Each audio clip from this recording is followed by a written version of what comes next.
Good evening, everyone. Welcome to the Sebastian City Council regular meeting. Please stand for the invocation to be done by Pastor Dave Newhart of St. Elizabeth's Episcopal Church, and remain standing for the Pledge of Allegiance to be led by Council Member Coy. Good evening. Let us pray. Heavenly Father, we thank you that you give us wisdom and reason.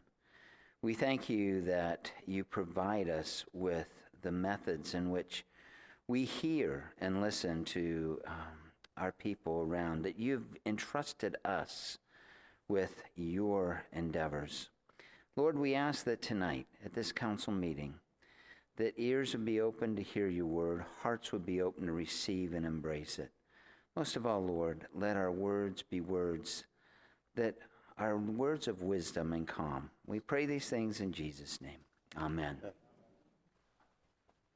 I pledge allegiance to the flag of the United States of America and to the republic for which it stands, one nation, under God, indivisible, with liberty and justice for all.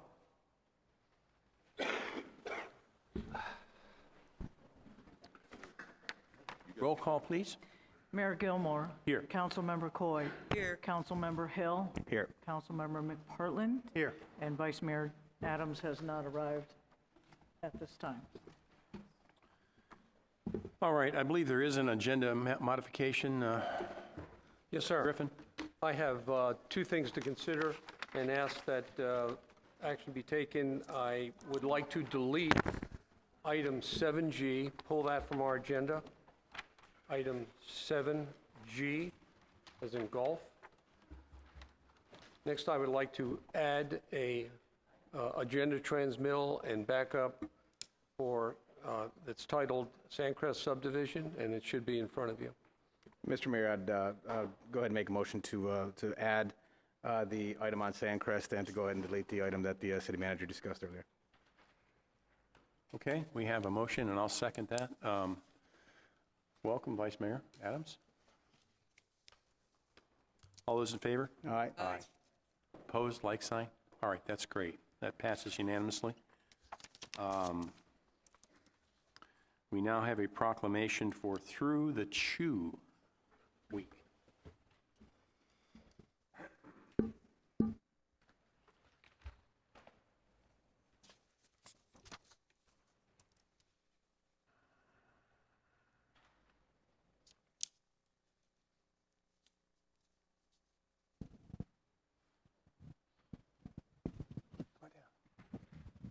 I think it should be through with the chew.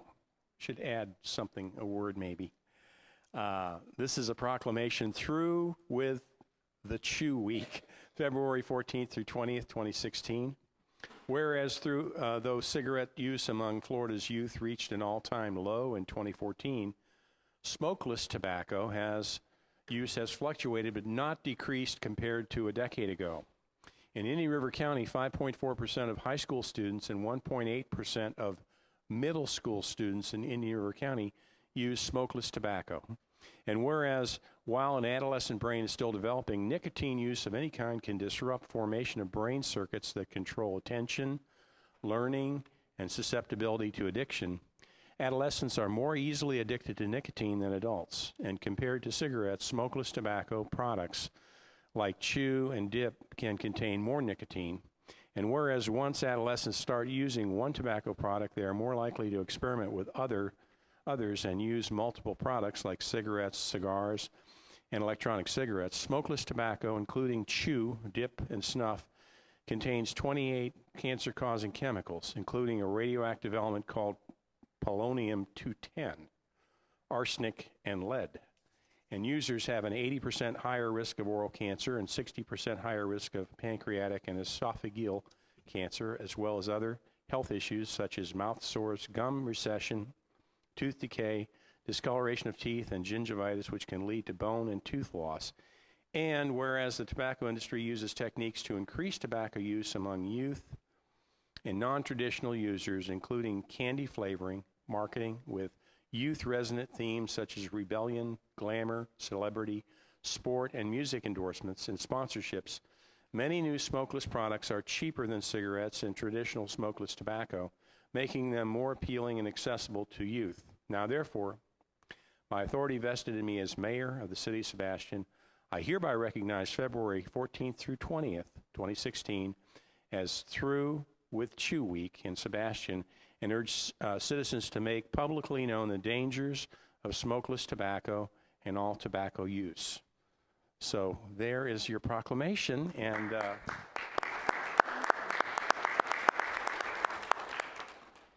Thank you, Mayor Gilmore, and thank you, Council, and the population of Sebastian. Thank you so much. The Through with Chew Week is a yearly event, and we're trying to recognize that, as the proclamation claimed, there are many types of flameless tobacco use that the children are being introduced to. In Indian River County, the rate of use is 4.9%. In the state of, is 5.9%. The state of Florida is 4.9%. We need to make sure that our youth know that this is a dangerous product, as any tobacco product as any nicotine product is. And we'd like to thank you, the Department of Health, the SWAT, the Students Working Against Tobacco, the Quit Doc Foundation, and the Tobacco-Free Indian River County Partnership would like to thank you for your support in Through with Chew Week. thank you very much.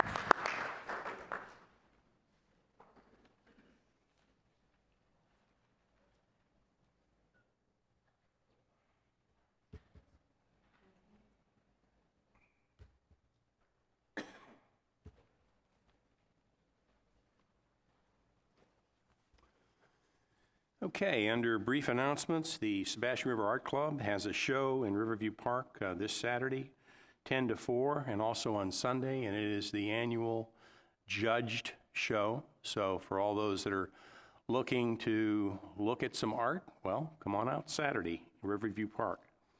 City Hall is closed for President's Day on 2/15. And on 2/19, that'll be a week from this Friday, I believe, the Sebastian Area Chamber of Commerce has a concert in Riverview Park from 5:30 until 8. Also, 2/27, Fellsmere Shrimp Festival.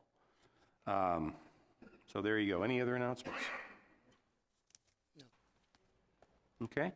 Under consent agenda, I would like us to pull item 7. Do we have a motion? The whole thing? Pardon me? The whole 7, the whole consent thing? agenda? No, I'm sorry, item F. Item F. No. Item F? Yes. You need a motion on everything else. So move approval, items 7A through E and H. Second. Okay. We need a roll call, don't we, Sally? Yes. Vice Mayor Adams. Yes. Ms. Coy. Yes. Mr. Hill. Yes. Mr. McPartland. Yes. Mayor Gilmore. Mayor Gilmore. Yes. Thank you. Okay. On the City Hall Annex restroom remodel, there was some concerns that I had, and there was a schematic that was not in our packet. So we should all have the packet now that has the schematic in it to let us see what's going to happen with the restroom that's between the old schoolhouse and the old chambers. My concern when I saw the schematic was that we're going to be losing two sinks, and ending up with one sink, according to this plan, inside the stall, and that would be the only sink in both the men's and the ladies' bathroom. So that's one issue. I spoke to Mr. Griffin about that before the meeting. It seems to me that we could retain a sink that would be ADA compliant, that would be in the in both the women's and the men's room, that would not be contained within the walls of the stool. Okay. Is Mr. Kern, the Kearns Construction here? We have a representative from Kearns who's going to come up and address that. Okay.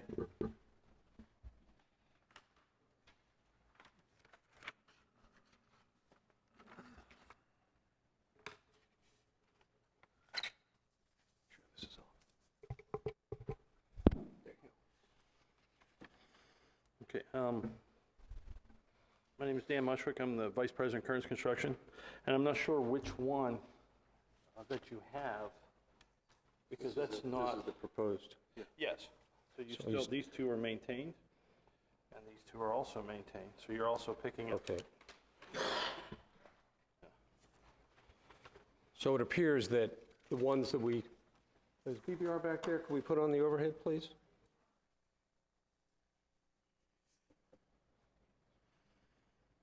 Are you looking at page 2 of 3? Yes. Yes, okay. Or no, you're looking at 3 of 3, so... I was looking 3 at of 3, I'm sorry. correct. Yeah. Those sinks are depicted in dotted lines, but actually they're going to be staying. Is that Yeah, correct, Tony? they're existing fixtures that are going to be, that remain a part of the project. Oh, They're okay. So existing and they're instead of just- losing a sink, we're gaining a sink? Yes. Correct. Okay, all right. In each one. Yeah. Okay. Is there anything You'll else? become an ADA compliant Pardon me? with the sink in with the With the sink in ADA with- bathroom. That's You an ADA become an ADA requirement. Okay. compliant. Yes. Well, with the dashed lines, I thought that we were getting rid of those, but we're not. No, they're existing fixtures, and we're going to adjust them Okay. to make them ADA compliant. Okay. And you're going to demo what's there, correct? Mm-hmm. Are you going to be doing the whole floor or just? Yes. So the whole floor is going to Completely be? redo the floor. That is Okay. correct. You know, I've got to say my concern is that when I first looked at this, I thought there was a 120-day consecutive calendar, and I guess that's not the case. We have 60 days. I think that's correct. Yes. And I got to tell you, I'd be real concerned to have this drag on, because, you know, if it was my home, I'd want to be able to use my toilet, you know, and not have to wait 60 days to use it. So I don't know from start to finish that it's going to take 60 days to do this whole job, or? Well, to be honest, and we've already submitted the toilet partitions, that's a long lead item. Those are 4 to 6 weeks from the time of approval. Okay. We submitted colors and samples yesterday or today, I'm not sure which. So that's really what's driving this. The rest of the work can proceed fairly quickly. Well, but So- my point would be if you waited until you got the material, I mean, I can't imagine this taking more than 2 or 3 weeks to belt out. I mean, once you get everything there. Am I wrong? I'd have to go back and look at the schedule, but you're probably a month was probably close. Okay. I mean, I'd feel a lot more comfortable if this was, you know, like 30 days or 45 days or from the start of work to finish. So what your suggestion is wait till we get all the material on site? I would, Then yeah, I begin would, construction, because which is fine otherwise with we're us. going to have porta potties out there. That's absolutely, yeah, that's the I mean, plan. that's, you know, it's one thing at the golf course, but, you know, we've got a lot of students that use the facilities, you know, a lot of quilters, a lot of other people that use the facilities, so. We're fine with that, and if that's what you guys decide to do, if you and the council. Mr. Griffin, is that, well, it's really kind of up to I council. think one of the things that we've learned over time is that a remodel always takes about time and a half longer than a building construct. Remodel is tougher than building from scratch. Case in point, golf course restrooms. It would have been much faster if we clear-cut the thing and then rebuilt new. So remodeling, and anyone who's ever remodeled their house knows that it takes a lot longer than building the house. But one of the things I would like to bring out in this discussion is that with the parking lot, we are going to have to block off some spaces over there for some construction trucks, just so to give them proximity. So anticipate that. And obviously, I'd like it to run a lot faster, but we thought that 60 days was a very prudent time. If depending on what Kern says, if they can do it faster, we can make that part of the contract. But on the other hand, I want to make this comfortable for the contractor. They have to deliver a warranty to us, and I want to make them comfortable that they can deliver that warranty with enough confidence that it's a good end product. So that's what I'm concerned with. Well, and I am too. I want you to be comfortable with it. I don't want to try to rush you, but I'm just saying, I think I'd be more comfortable if you waited until you had the material. And That then, would definitely drive us to be completing the project quicker. yeah. You know, Because, I mean, you could go in there and demo at any time, but if you got to wait for 30 days before you get the material, it doesn't make sense. You know, let people use the facilities until you have the material, and then once you start work, then, it shouldn't take that long. I mean, does anybody else share my concern? I am very comfortable with the contract the way it's written. I think 60 days is great. It's going to be 60 days from our approval. I understand what you're saying is there's no sense in destroying the bathroom if people can use it and just having it sit there until the product comes in. I would fear, however, that if we were to say to them that you have to wait for construction until the material actually arrives, then you may be putting them into a very small window. I mean, we could sit here and say that it should take 30 days, and essentially that's what they're saying, that once their materials arrive, it should take approximately 30 days to knock this thing out. Yeah. They're but I'd anticipating like about 30 to, days. just to go back, and I'm willing to look at the schedule again and Okay. I mean, that's Reevaluate. all I'm asking. I'm comfortable with everything else. Yeah, and I think the contractor and the city manager and staff are well aware of the issues that are of concern, and I'm very confident in their ability to go ahead and manage this project in the best way for the city. Okay. Any other comments or questions from council? Okay, I'll move approval of this Second. the way it is then. Second. Have a second? Yes, sir. Okay. Is there any public comment? Seeing none, roll call, please. Ms. Coy? Yes. Mr. Hill? Yes. Mr. McPartlin? Yes. Mayor Gilmore? Yes. Vice Mayor Adams? Yes.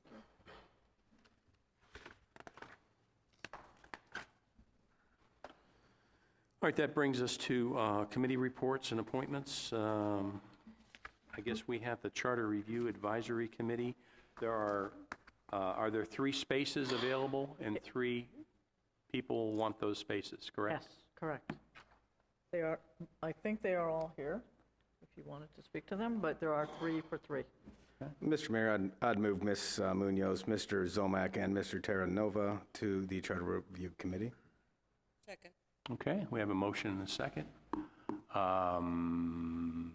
You can do voice vote if you want. Voice vote, sure. Sure. All those in favor, aye? All right. Aye. Aye. Opposed, like sign? All right, well, Great. congratulations. Welcome. You're now on. All right. Public hearings, we have none. That brings us to unfinished business, item number 10A.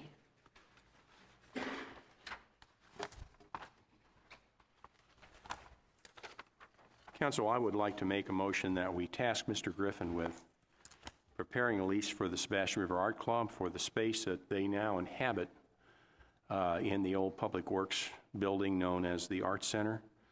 The lease to run concurrently with the Senior Center lease so that both would come due in 2018.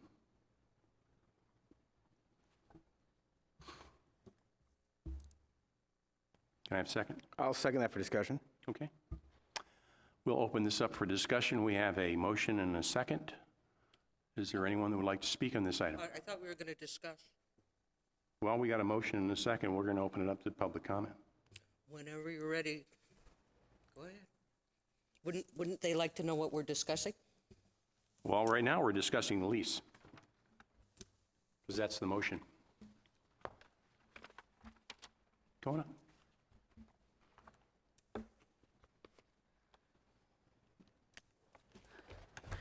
Hi, I'd like to tell everyone I'm Judy McNamara, I'm president of the Art Club. And I'd like to express my appreciation. We are very grateful for the use of the city building for our art club, and we take great pride in maintaining and improving the building. We would like a lease that would coincide with senior center. I think it would protect us as well as anyone else. And we would like to have that approved by the city if possible. We are a 501c7, and that was somewhat of, I guess, a problem prior to this. We do have paperwork that was given to all of you about that.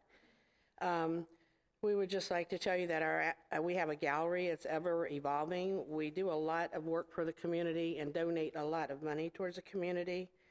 And we have done a lot of, or attempted to do a lot of stuff to enhance the garden and that area, as well as the inside and outside, like power washing and stuff. There are a lot of our members that are here tonight that want to speak and I guess explain some of the things that our club donates to and does for the community. Thank you. I have some questions. Yes, ma'am. Ms. McNamara, I would like nothing more than for you to get a lease. But prior to getting a lease, I would like to be perfectly comfortable that you qualify as a 501c7. Now, indeed, I do have your letter. However, 4 weeks ago, I asked for documents from y'all. I have yet to receive the documents. And these are required by the IRS. If I ask you to produce them and you are a 501c anything, if I ask for your application, you are required to produce it. If I ask for your letter of determination, you are required by IRS standards, and I'm going to pass this out to council and ask them to read it. You're required, and I'm going to give one to the attorney so they can see. This is from the IRS. A tax-exempt organization must make available for public inspection its approved application for recognition of exemption, with all supporting documents available and the last 3 annual information returns. Now, we have your 990s. Those anyone can obtain online. What I don't have is your application, and I don't have the original exemption. This letter that we received this week is just that. It's a letter, but it's not the determination letter. What I need to see from you, and you need to request from the IRS, is that original letter and the documents, the application. It's called a 1024 in the case, Form 1024 in the case of a 501c7. If you were a 501c3, which you applied for and it was denied, it's at Form 1023. Point of order. Okay. Point of order. That is not correct. A 1024 is only a form that you would need if you were claiming tax-deductible purchases.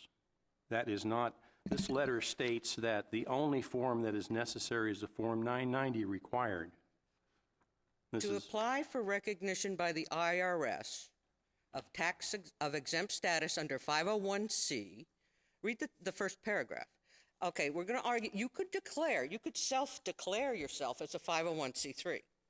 That's possible. But my point and my question to council, do we require IRS formal recognition, or do we allow you to self-appoint? We actually spoke to the IRS, and they said this was the letter that we needed to prove that we have been a C7 since April of 2012. That letter was included in the packet of all the information that was given to Joe Griffin. And according to the attorney I talked to, he said that letter and looking it up through the IRS should be sufficient to prove that we are a C7.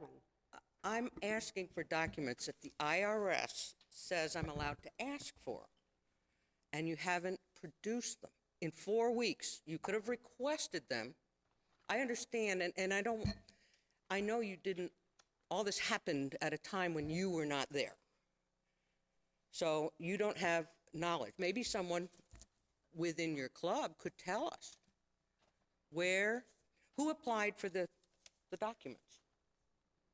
The bottom line is I don't think you did. So my question to council is, are we going to let people self-declare, or are we going to... Point of order. This is not self-declaring. A letter from the IRS states, I'm going to read it. Dear taxpayer, this is in response to your request dated January 21st, 2016, regarding your tax-exempt status. We issued you a determination letter in April of 2012, recognizing you as tax-exempt under Internal Revenue Code IRC Section 501c7. Because you're not an organization described in IRC Section 170C, donors cannot deduct contributions they make to you. You should advise your contributors that their contributions to you are not deductible. In the heading of this letter, we indicated whether you must file an annual information return. If a return is required, you must file Form 990, 990EZ, 990-N, or 990-PF by the 15th day of the 5th month after the end of your annual accounting period. And if you look at the top of the letter, it says employer ID, which has been blocked out. It's there. We have an EIN number. Form 990 required. Yes. Picking back up. But on the same note with that letter, because I read all the documents, the last 990 filed is 2012. There's not one for 2013, 2014. Oh, yes, there is. And 2015. It's in Not here. in my packet. It wasn't in. Well, And I think that it's a request of documents that are required to be provided if you're requested. And I would ask, and I think it's quite simple and reasonable for the documents to be requested. And if they're requested, it's clear in the IRS form that they are to be produced. And if they're not produced, then that's reasonable for Ms. Coy to have questions. And I think it would be reasonable for us to have questions. And I would agree 100% with the assertion that we shouldn't be self-determining tax exempt status. I think that it's reasonable to have the documentation, and I don't understand why this is such a contentious issue. It's a simple request for documentation. Listed on the SunBiz for Florida, I believe, and I don't have that document before me. It shows where we have did our 990s, turned them in every year, and we've already turned in the one for this year. Yeah, I've been on SunBiz, and I've looked at all the documentation. I've done research. I see the statuses there with the IRS with the 501c7. I understand that is in fact the status, but if there's a simple request for documentation and the IRS has a requirement that if you are in fact a 501c7, you are required to at no charge produce those documents. This is simply that request, and if those documents aren't produced, then I think that it's understandable to question whether or not we should go into a lease. I think that it's just reasonable and understandable, and I think a little bit of time for you to acquire those documents is needed. And if that's in fact the case and you acquire the documents, then you come before this body with your status, and hopefully that's soon, because if it's not in fact the case, then we have an organization in our building that's not in fact a not-for-profit as per the IRS. So I believe you are, but I think it's a simple request from Councilmember Coy to get the documentation prior to our going into an agreement with the organization. It's as simple as that. It's nothing to do with your organization. This has zero to do with the art club or the quilters or any of that. It has zero to do with that. It's simply us making sure that we're doing due diligence in providing a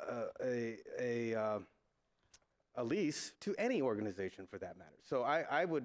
And I'll be asking all the other nonprofits to include the Senior Center, to include the Historical Society, to include the Craft Club, and any other 501c body that is getting half-price park, free space here. I'll be asking for council to direct the city manager to look into that, to make sure. I think some things may have been slipping through the cracks, and all we're doing is due diligence. To include the Little League and the Sharks Little out League, there. you go. well, the point of order on this, Form 1024 is not required. It is not required. Where are you reading that? I mean, it says if you are. A 501c3 generally use Form 1024.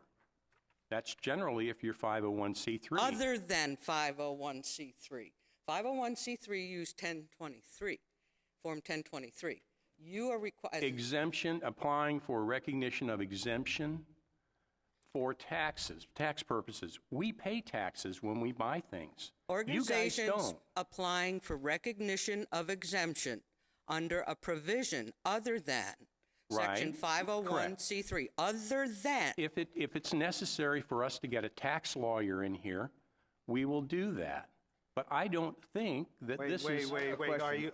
are you talking about the council bringing in a tax lawyer, or are you talking about the art club bringing in a tax lawyer? Are you representing the art club? in Yes. this No, I'm not conversation? representing the 'Cause art it club. seems- I'm just saying this Well, is. We do have a tax attorney that said he would come if there was a problem.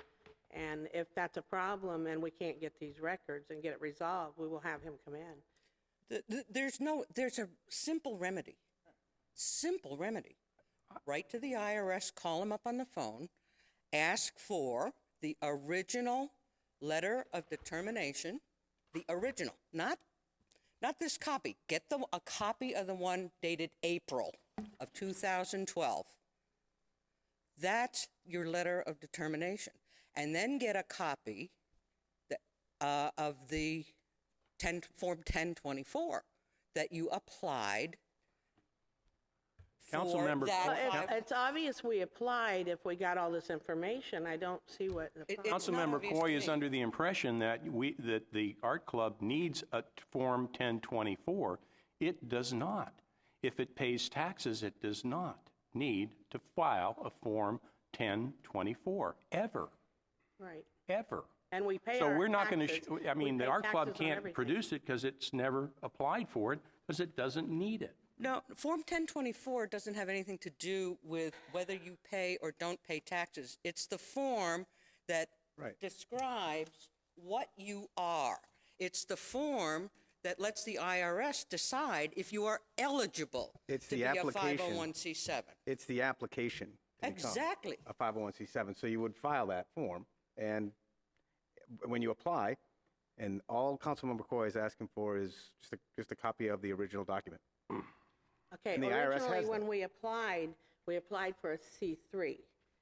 And at that time, from what I understand, talking to the people that did that work and the attorney that handled it, Attorney Dills, I guess everything was changed at the IRS at some point when they denied us our C3.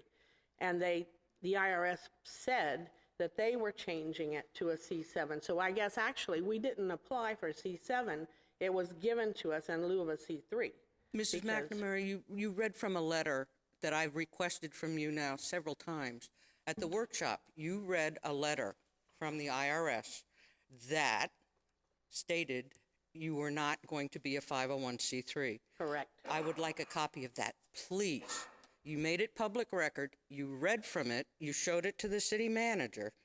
I would like a copy of that. It's in your packet. No, it's not. It's not? No, it's not. If you have a copy of that, and I think that is going to explain where some people are thinking this is a 501c7, because I have called the IRS 3 times with your EIN number and gotten the same response 3 times. And oh, by the way, in 2 weeks, I will have the letter that says you didn't file the paperwork.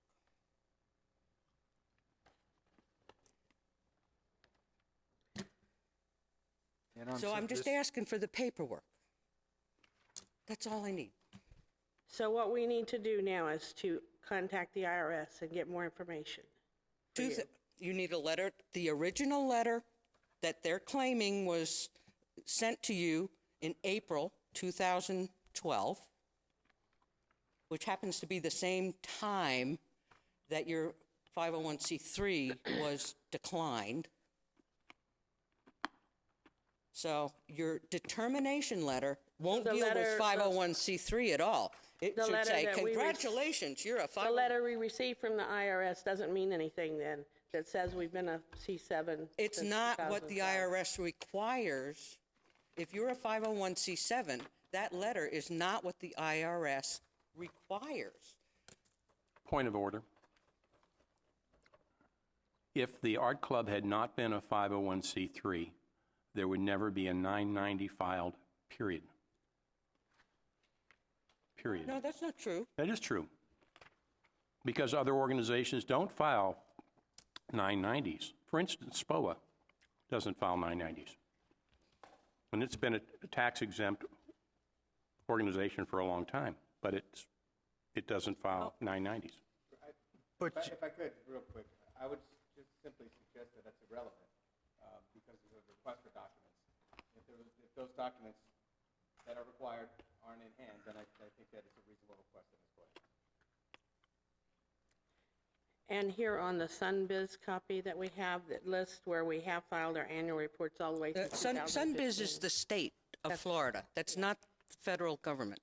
I've got all of that, too, and your bylaw. And by the way, your state documents, your articles of incorporation, refer to you as being a 501c3 in 3 places. That They are needs, in the hands of the attorney right now, getting changed and there you updated go. and amended. And see, we need to do that. That needs to be done before all the dot the i's, cross the t's. And our bylaws have already been changed to reflect from a C3 to a C7. Okay, now you just got to show the required documents that you're a C7, and you're good to go. I'll be happy to go, yes, you can have a lease. I'm just asking for what we're entitled to see. And it's not going to be just you. It's going to be the other organizations also. All of them. Okay. Thank you. Anyone else would like to speak? Yes, sir. Come on up.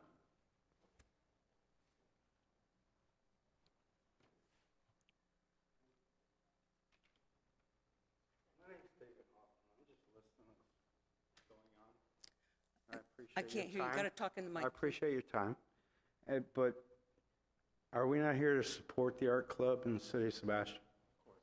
Could we not in some way help this lady acquire the proper paperwork? We're not kicking them out. We're simply asking them to produce the paperwork. I understand And then we can that. go into a lease. I understand that, but it seems to be the mayor's disagreeing with the council member and everything else about how this is supposed to be done. We have lawyers here apparently. They could probably get a better answer to this. But I'm just saying, couldn't somebody within this group help her acquire the proper paperwork?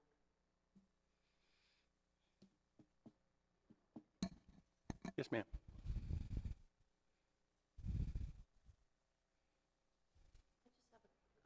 Question. Is this a What's new your name, please? Carol Bennett. Carol. I'm a member of this art club and also a resident of Sebastian. I just have a quick question.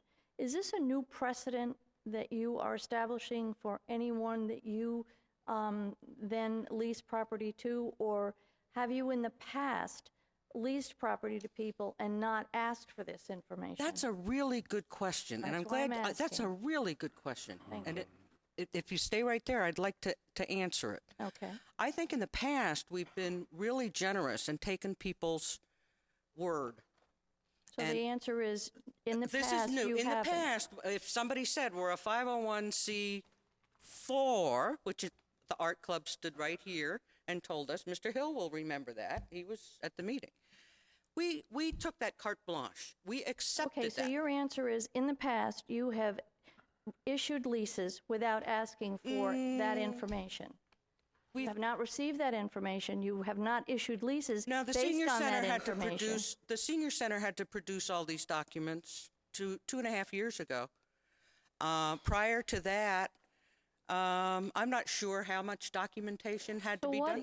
What really is the ruling here? In the past, have you asked for this information for each and every non-exempt club The that answer, you've issued please address the leases chair. to? The answer would be no. The answer is no. So this is something brand new that you now want to establish going forward? Yes. Okay, and we are the first group that you will be issuing a lease to if we get all of the paperwork in order. As of, is it as of this date, as of 2016? When did this become the new norm? Well, I would. Well, it hasn't been. The answer is it isn't the new norm. This is something that one council member took it upon themselves to do. So That's we not move really, forward. that's not fair, because I'm not just looking at the art club. I have had extensive conversations with the city manager about this. It's not just the art club. But it is just the art club No, it's right not, now. because that's what I'm going to be asking council. It's our job to protect our facilities, our job to watch the money. We're given tax breaks to I understand that, but when did that light bulb go on? about 6 months ago. About And 6 months these- ago. And so, And I've had a couple discussions with Mrs. McNamara. I have asked for documents. from other organizations as well as ours? Actually, I started going around. I went to the Historical Society. We've got the Chamber of Commerce, the VFW. It's all of them. Craft Club, but it started. You just happen to be the ones asking for a lease. So, I mean, and it wasn't right that you, for 5 years, have been in that building without a lease. But I understand there was a handshake that's how we ended up there. Yeah. I call that BC before Carol. So anyway, I'm just trying to establish what is the precedent here? Issuing leases for non-exempt organizations and they get it, or now things are changing, and why and You have exclusive use of a public building. Exclusive. No one else uses the gallery end. Okay? That is your exclusive use. Like the senior center has exclusive use. The chamber, the VFW, the Historical Society. What's wrong with that? Nothing, but we have nothing. Oh, okay. Not a thing. All right. Well, And I that want seems you to be a have big- it. I want you that to seems be a big continue to point, have though. it. We have exclusive use. The senior center has exclusive use. Yes. We have exclusive use. So I don't understand. We're going to ask the same documents be produced for everybody. You're not going to be alone. In fact, I have some members of the senior center who can produce those documents right now. So they've if you- been so you've approached them and they're ready to do what they have to do. Yeah. I guess I'm just I feel like It's fixable. We're not kicking you out. No, I certainly hope not. No. I mean, No, that's the rumor going around. It's the Wicked Witch over here wants to kick everybody out. No, and I that think, is I think not peop- true. I don't believe that's true. I think people are just confused as to why, in the past, there has been something, a procedure that you guys have followed, and everybody seems very happy with that. And now, all of a sudden, there is this space that we occupy that is become a bone of contention, and now we have to have a lease. And in order for us to have that lease, we have to provide this documentation that nobody else has provided in order to have a lease granted from you guys. And, No, that's and not true. That's not true. The senior center 2.5 years ago provided all of these documents. They did? Yes. Okay. And- Yes.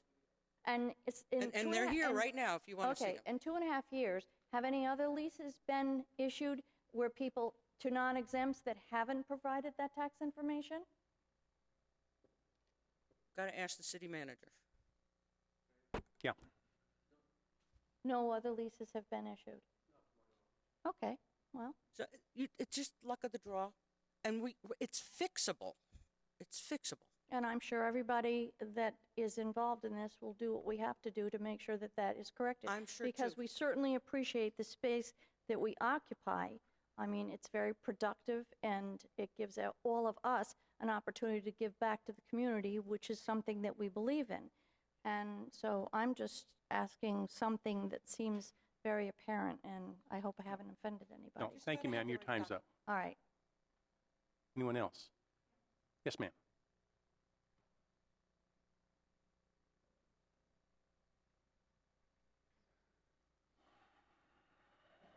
Hi there, I'm Stephanie Lavallo. I'm a member of the Art Club, and I'm a little bit confused because when the Art Club calls the government and says, we've been asked for this documentation, what do we do, what do we need, and they send us what we need, why is that, isn't it redundant? I mean, why is that documentation not appropriate, and why is that the wrong thing? Why are we saying that the government was wrong to send us what they did when we asked for what Ms. Coy asked for? She asked for something. She told us we needed some kind of documentation. We asked for it. They sent us what we needed, and all of a sudden, it's not good enough. Why isn't it good enough?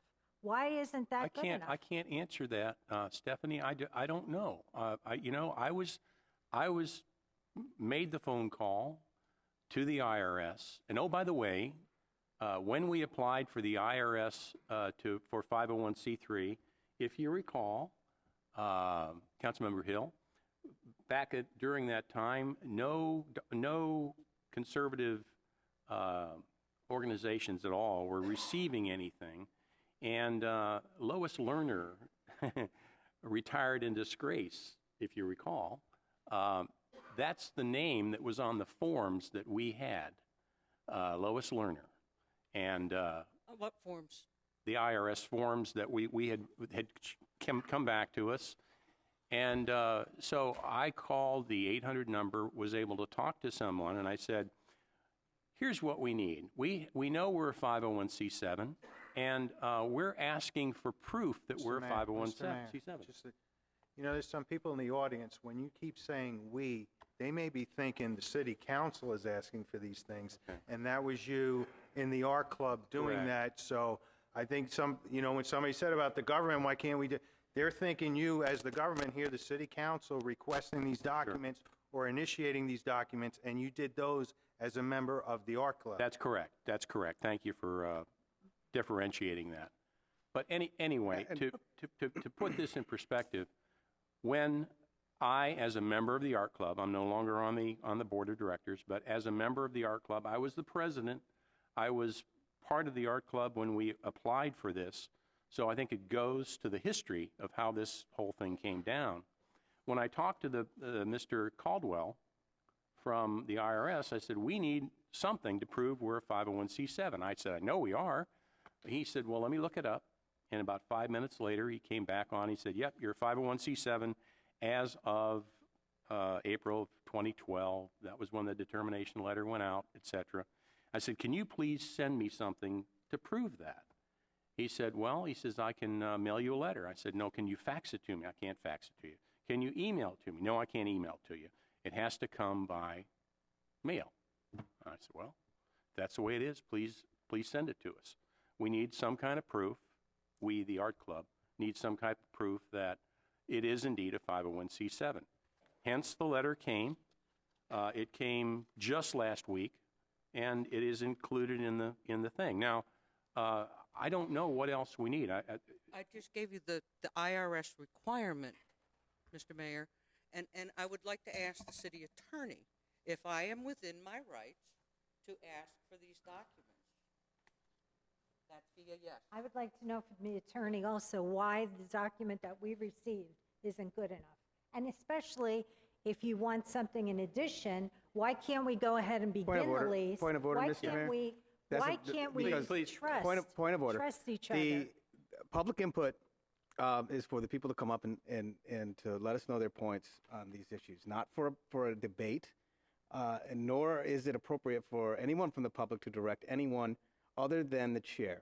Those are the rules that we have here. So if public could kindly direct your comments toward the chair, and if council members could kindly allow public to make their statements so we could get to our discussion on this item. Okay, absolutely. But I'll say one more comment. You said that the area that the Sebastian Art Club uses is exclusively for the art club. Well, in a way, that's wrong because the public uses it. They come in, they use the bathroom, they come into the gallery, we welcome them into our club, and we do wonderful things for them and with them. We give a student scholarship at the high school every year, and we have a party for them. They come in, and we have their parents in. We had a party for the elementary school, and the elementary art school students came in and had a party and had a celebration and made art, and it goes on and on and on. And now we're welcoming the Chamber of Commerce to come in and have a party, and we give lots of money, thousands and thousands of dollars, and we do celebrations. And so that I don't think that was accurate. Thank you. Thank you, ma'am. Anyone else?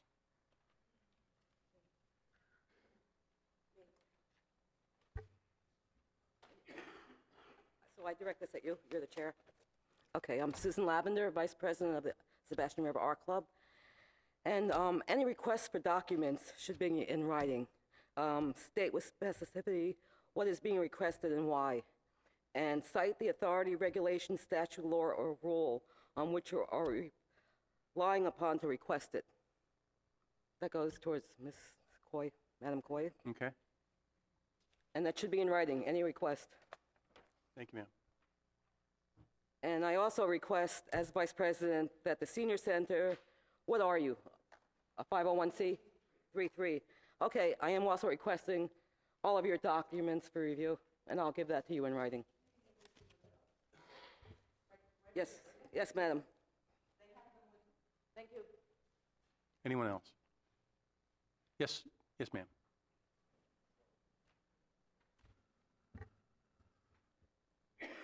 Good evening. My name is Nancy Minoz. One suggestion that I might ask you as a previous member or current member of the Art Club, I would suggest that maybe you together as an organization gather all your original documents that you have, those that you're missing, request them from the IRS, and then you have a corporate book, because there's going to be future times where they're going to be asked for the same documentation. So, and I'm more than willing to help. I've done a lot of work with 501c3s and work in the public sector, so I would be more than happy to help them. And I am an artist. Okay, thank you, ma'am. Yeah. I'm sure you'll be contacted. Anyone else? Okay. All right, it's time for deliberation, and since I made the motion, I'll go first. I think that we're trying to make a mountain out of a molehill here. The art club goes back 75 years. The statue in the park of Paul Krugel with the Pelicans was done by an original member of our art club. There are documents that we have in our history that go back 75 years, and it shows a relationship with the city as a nonprofit organization. In fact, the art club restored that painting that is gracing the back of the chambers, the Indian rowing a canoe. That was restored by the art club. We have thousands and thousands of dollars have been donated, $500 to the clock tower, $400 for park benches. And so the actual nonprofit status of this entity flows back 75 years. Nobody in the art club takes any money. It was and is a 501c7. I frankly, if you've taken the time to go through the 40 or 50 or 60 pages that are in here describing the art club and what it does and the money that's given out, I think there really can be no question that it is a nonprofit organization. The letter that came from the IRS, we didn't type that up. This is, it hurts me to have a council member on this board accuse me of being untruthful in a workshop. It hurts me. Are we going to have another another time of where we have to have a civility pledge instilled before we start each meeting? I hope not. Those days are long over, and it's good that they're over. So, from my point of view, I don't know what else has to happen. I just think that we're really beating a dead horse here. I think that it should be up to the attorney and the city manager to determine whether an entity is a nonprofit. It shouldn't be it shouldn't be up to me. It shouldn't be up to Councilmember Coy or Councilmember Hill or Vice Mayor Adams to determine that entity is a nonprofit. I think that is really the purview of the attorney. Mr. Attorney, is that something that you can speak on? Well, I think we're talking about two different issues. I think what Councilmember Coy is saying is that pursuant to IRS regs, she has the right to ask for certain documentation. That's what she's asking for. She's not casting aspersions as far as the rest of the documentation. She just wants those documentations as a member making those requests. And so it's two different issues.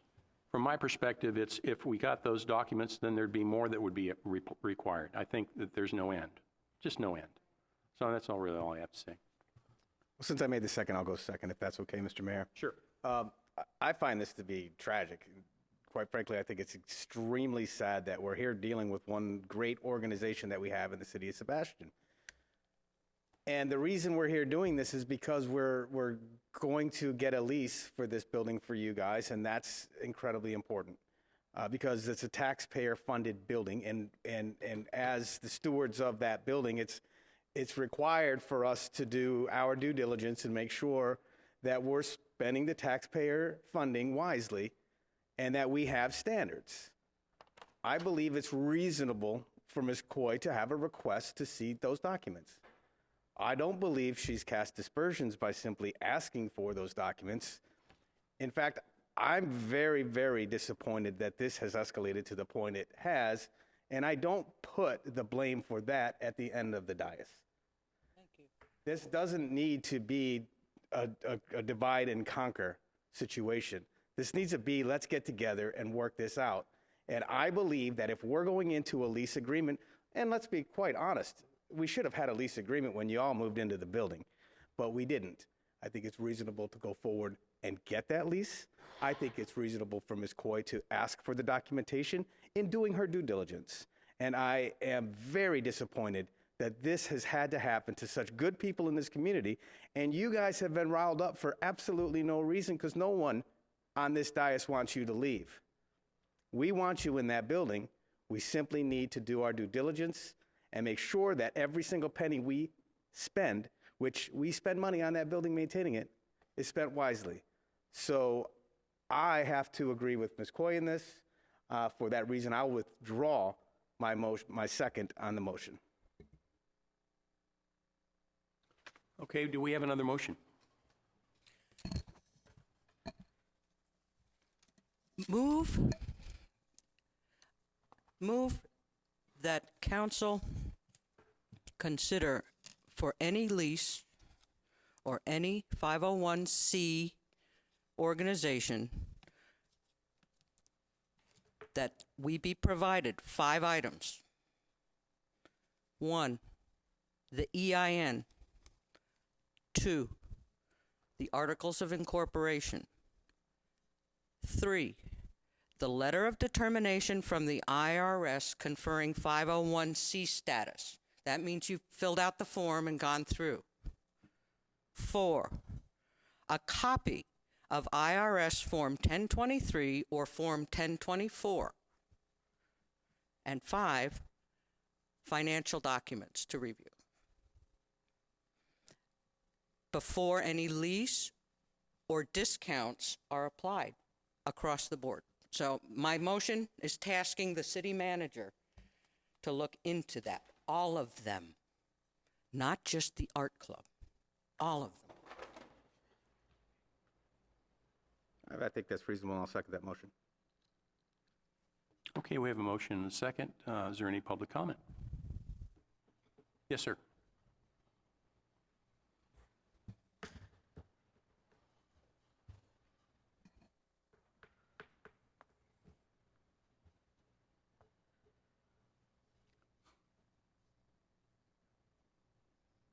Well, thank you again. Since this is a new motion going forward as of today, I would say, should not packets be sent out by the city council that say you have to meet these 5 obligations that she has and be given a common sense time period to retrieve the information? That's all I ask. Thank you, sir. Anyone else?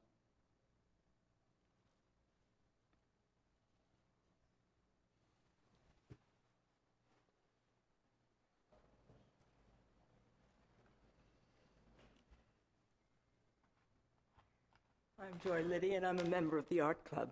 Is there no way that the council can see fit to do a lease contingent upon the proper documents being presented? Since there's only a matter of 2 papers that are not in compliance, everything else is there. It has been stated that they are a 501c7. The only thing is a paper that may have been lost 12, 15, how many years ago did they apply? The original, because that's what you're asking for, the original. It is on, is it not? Mine wasn't on. I'm sorry. But is there no way, I deal with leases every day, and I do leases in contingency upon a document being presented. We are now in occupancy of the building. We have done a great deal of good for the community and the building. The lease is just a matter of a formality for our protection as well as the city's. And I think there should be some kind of leeway that the documentation can be done contingency. Thank you. Thank you, ma'am. Good point. Anyone else?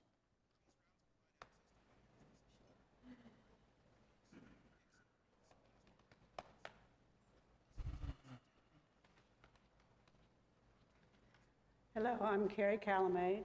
Good evening, Mayor and council members. I'm kind of familiar with this a little bit, but yet I have not been to a council meeting in Florida.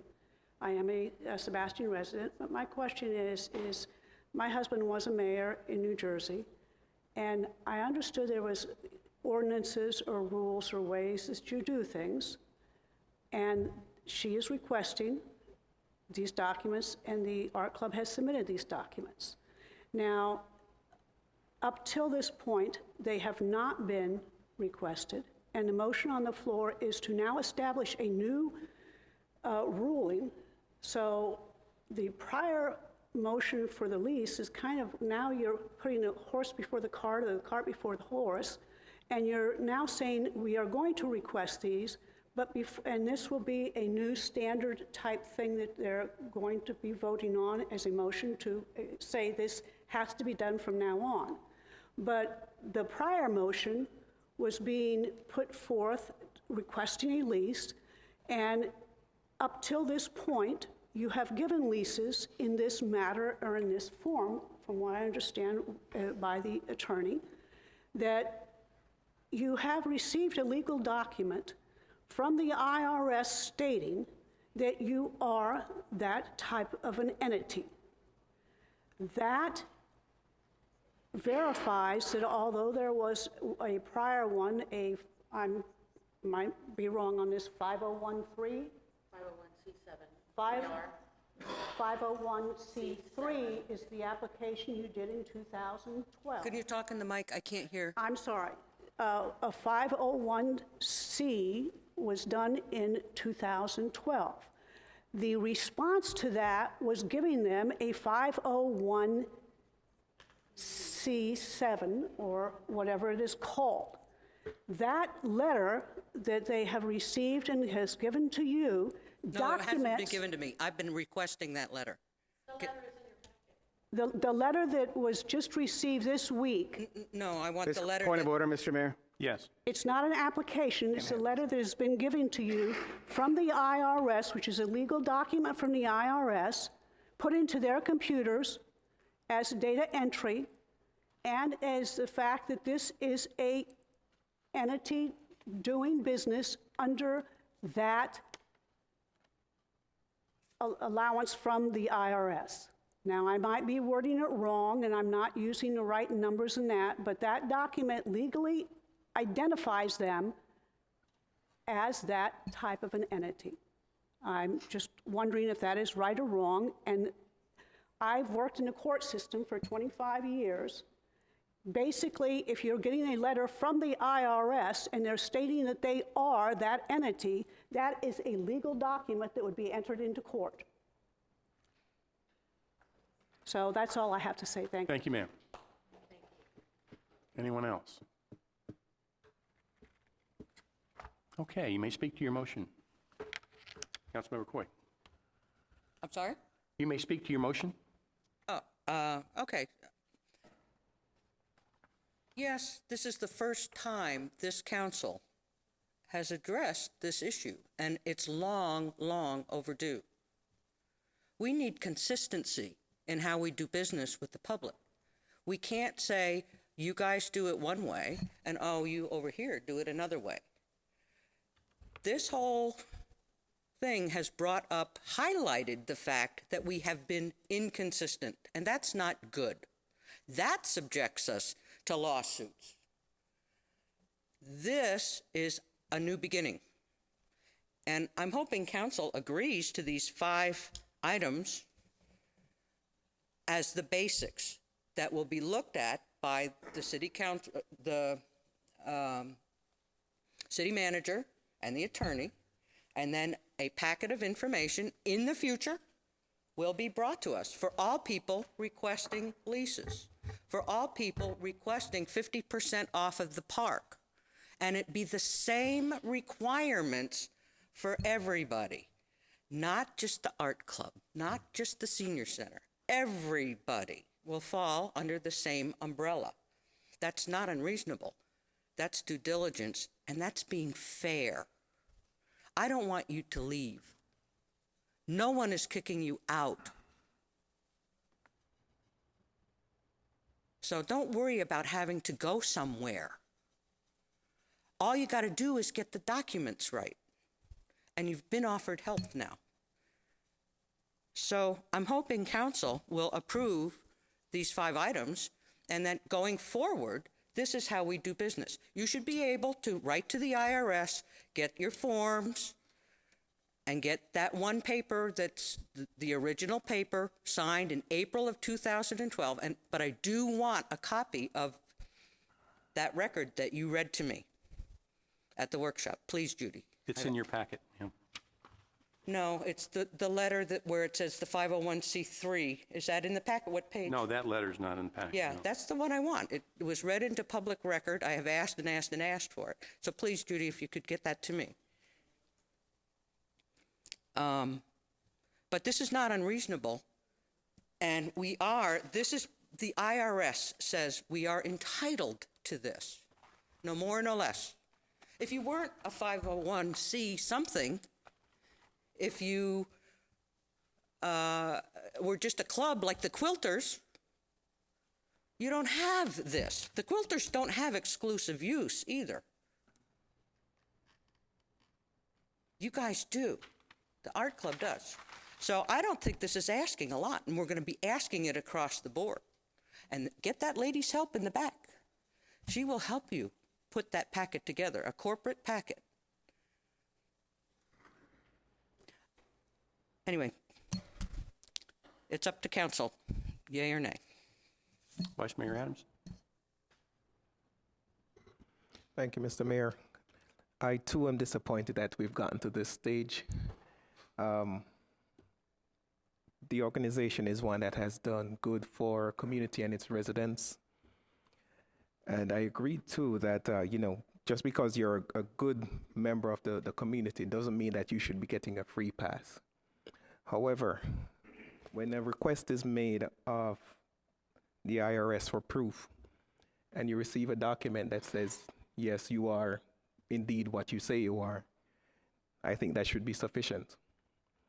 And I'm really not seeing why we're having to be going through all this when we have something that says you are who you say you are.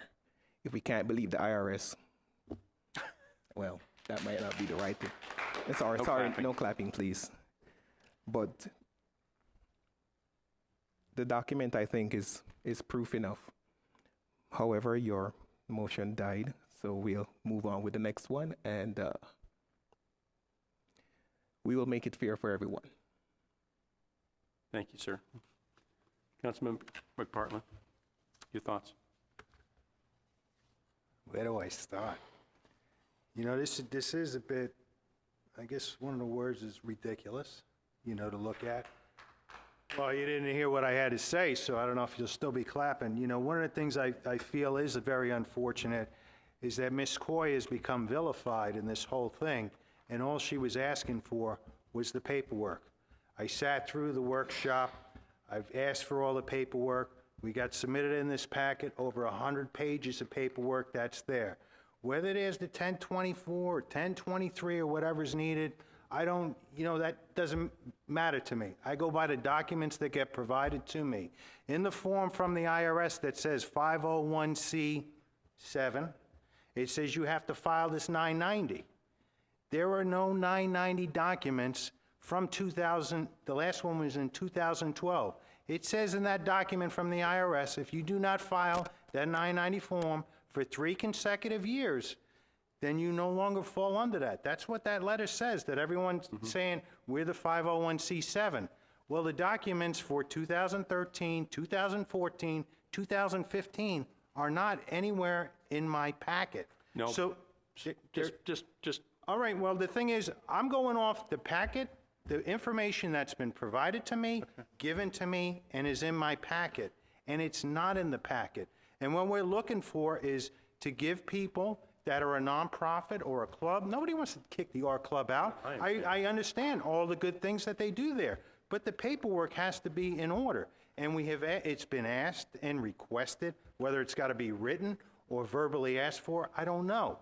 I looked, you know, I did investigations. I don't want staff having to go try and determine that they are a nonprofit. It's on the organization to be able to prove that. I mean, I called up I've seen in there the paperwork, the articles of incorporation that are filed with the state. You can look up at them online.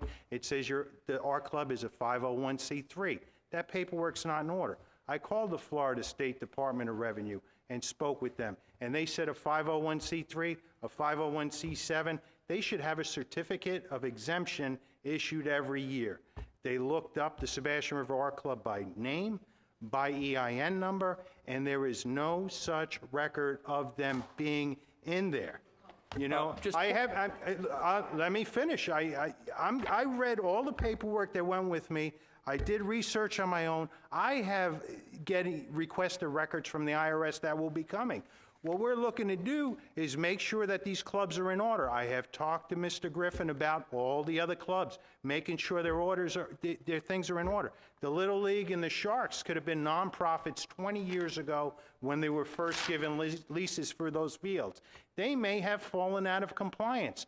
We don't want that. These future leases going with the 5 things that were mentioned, also the lease should reflect every year they should submit the paperwork showing that they are still in good standing, because we are giving public building free rent over there. You know, we're paying for the utilities, the electric. We're building a brand new bathroom over there that could be used for the citizens. By allowing somebody who does not have this status or does not have a good lease in order, we are keeping other people out of that building. There could be a beer club that wants to make beer, and they discuss recipes over there and then have something in the park. But you know what? They are, as the way things are now, they are as entitled to working in there as anybody else. I mean, the city, and I don't blame the city for this, because the city, since Mr. Griffin has come in, there was a lot of things that were done, you want to say the good old boy way, or a handshake or something, and everything that has come to light, he has jumped on to try and make sure, be that instituting the helpline, which they have done, so we know there are a lot more problem with the roads, personnel issues, HR issues, timesheet issues, and this is just another one that has to be addressed, and the paperwork has to be there. It's very unsettling that, like I said, Ms. Coy seems to be the one, the pariah, who has instituted this, wants to kick the art club out, wants to do this. No, we just want the paperwork in order that's going to be for each and everybody, and it's tightening up, as I heard Mr. Goodfellow at the workshop. This protects the organization, it protects the city, and that's what I think it is for. But telling me that you've requested or I have heard on multiple occasions, all the paperwork is there. It's there. I know city staff went looking for a lease that never existed, or a handshake, and I hate to hear that if they are requested to find these documents for somebody else. If it's something that's in the city, that's one thing.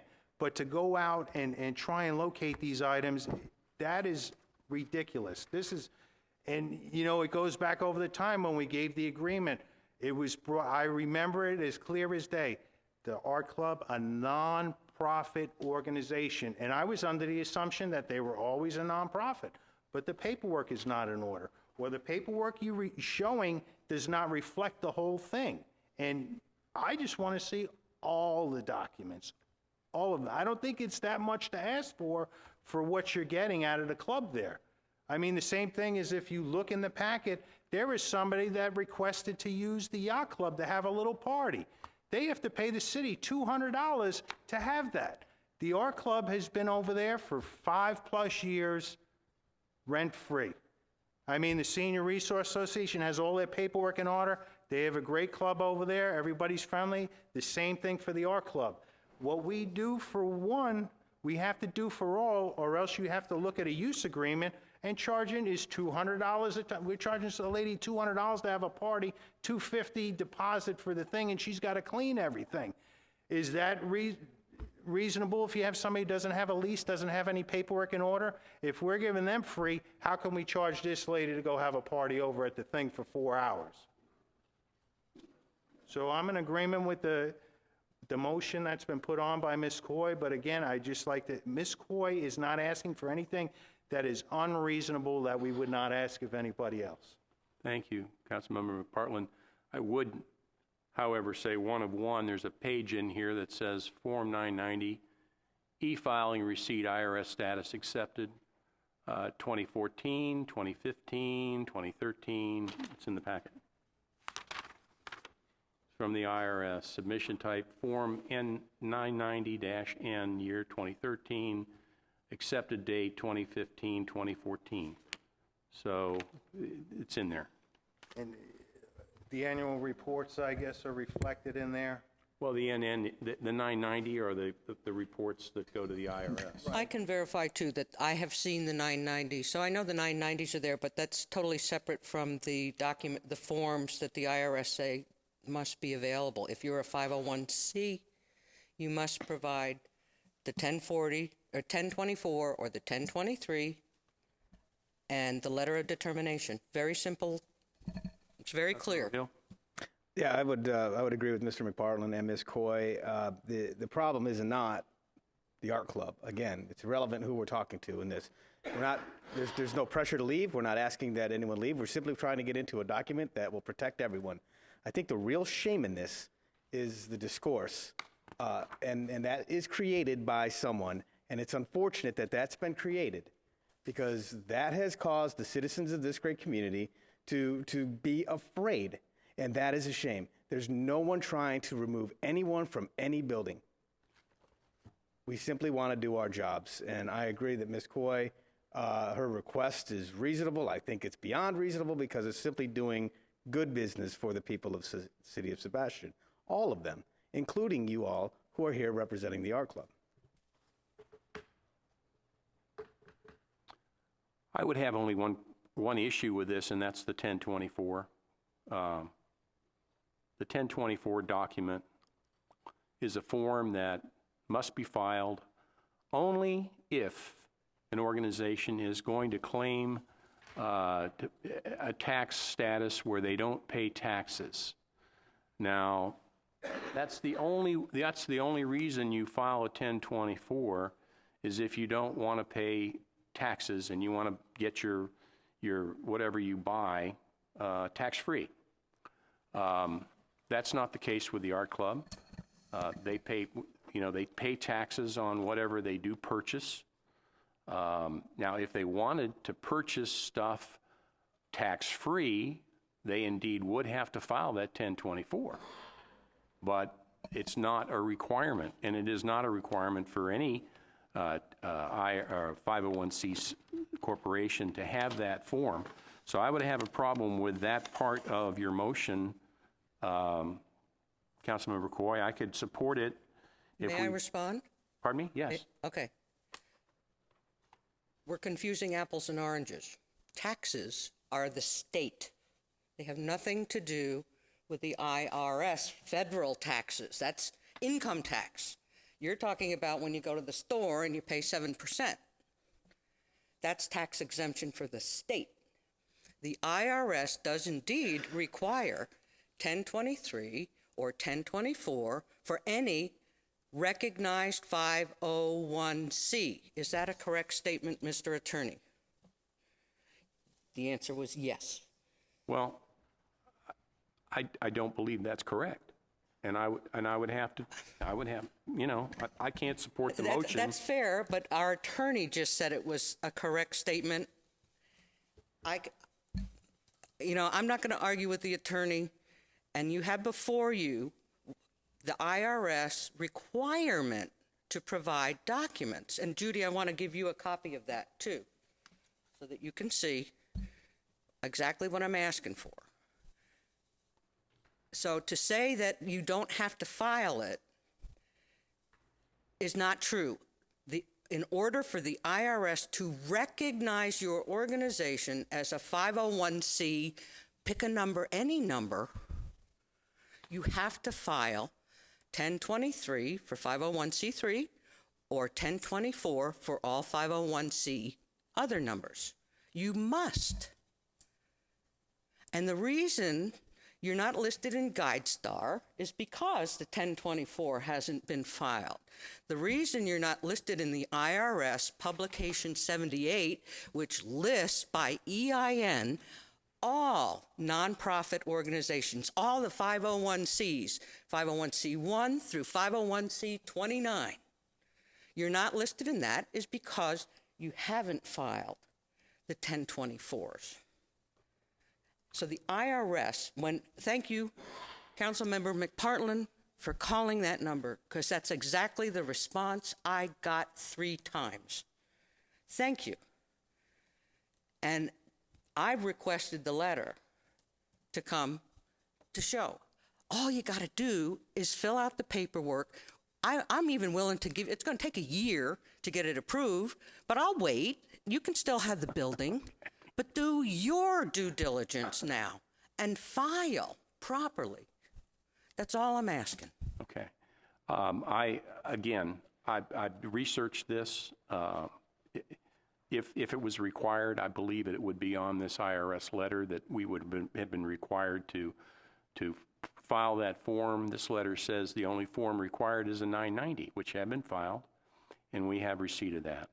So I can't support the motion for that reason. Sally, please roll call on this. Mayor Gilmore? No. Vice Mayor Adams? Yes. Ms. Coy? Yes. Mr. Hill? Yes. Mr. McPartlin? Yes. All right, that passes 4-1. Can we put like a time frame to get back? Can we get a report back?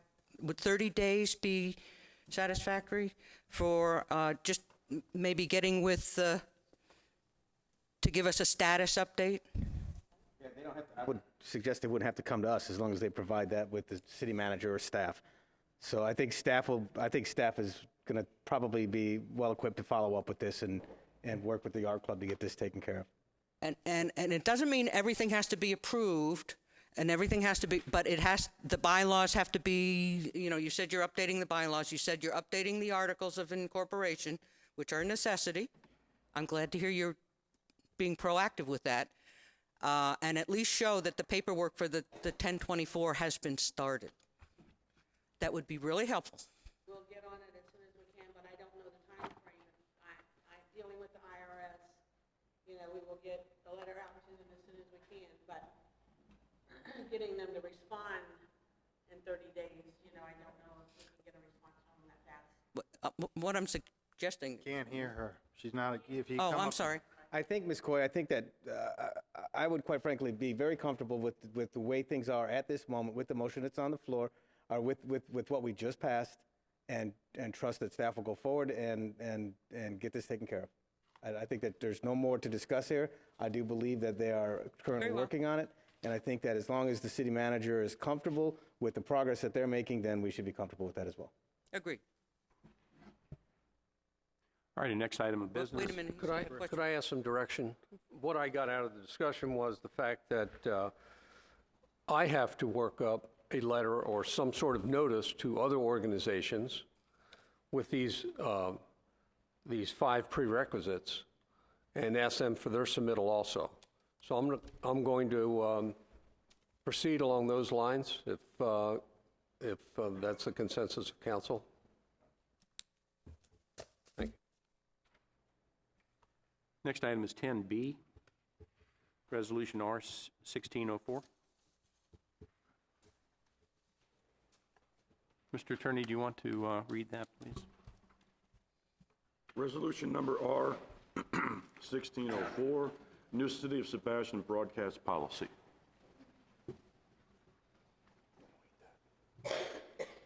Mr. Mayor, I'd move approval of Resolution R-16-04. Second. Okay, is there any public comment on this? Seeing none, is there any comments from the council?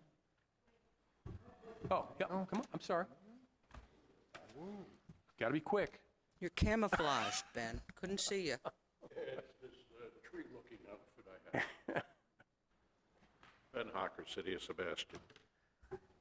We've got a multiple group of either council meetings, workshops, etc. And I'd like to point out that because we're short 2 people in the audiovisual, you've made the decision to eliminate some. Well, when we can spend money to research a lease on the bottom to put moorings in, we can sit here for the past hour and a half bickering instead of going directly to the city manager with the problem and the attorney. I'd like to point out that I happen to travel a fair amount. I was watching the Parks and Recreation. You've chosen not to put that up on the review. The last meeting I went to, Mr. Griffin said we've got to push a button to get a recording. Well, as an example, the Parks and Recreation, they are passing forward to you in the future the back area of the City Hall to put pickleball courts in, eliminate the ball field, relocate it to Filbert Street with possibly lights, which is more money for the city. Relocating a ball field is, and there's no bathroom facilities there. But we're going to get forwarded pickleball information, which is like ping pong, I guess, just a little bigger. I did some research into your pickleball. The City of Sebastian has on the U.S. Pickleball Association a pickleball court already listed by them, and it's Schumann Street, which brought up the question to begin with. That's irregardless. If I was sitting, listening to the recording of that, and trying to understand it 3 days after it occurs, it's being forwarded out to some nature review board, I believe. But the fact we need 2 volunteers to work in the booth with the young lady who runs it. We just approved cameras, new cameras. We approved a whole new system, and we've eliminated what?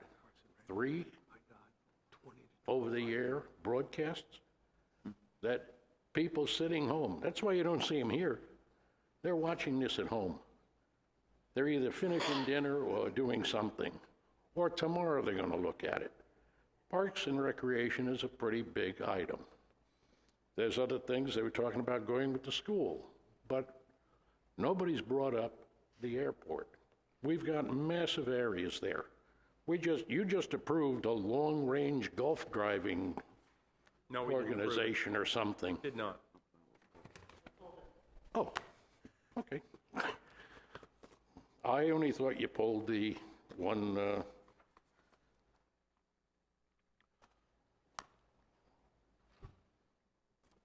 Oh, the restroom remodel. All right, but for the few meetings that you're taking out and not having it available to the public, other than, I don't put tapes that talk to me in my car when I'm driving. Most people are not going to turn around and say, oh, I'm going to go on the website and I'm going to listen to somebody speaking of something. You don't see the activity here that's happening. While you were speaking, Andrea's over there waving papers. I don't see that when I'm watching it or listening to it. For a few dollars, I believe Mr. Griffin said he didn't have the money to do the restroom over there at the, or didn't have the funds, but he said he'd have to try and find it. I guess he found it. Well, I don't think it's a big dollar amount, especially since we've redone the audio-visual. We're buying all the new cameras, we're putting them in or they're here, that we're dropping any of the things that the general public looks at and wants to look at without coming out in the cold weather tonight or a rainy night, or the people that can't get here.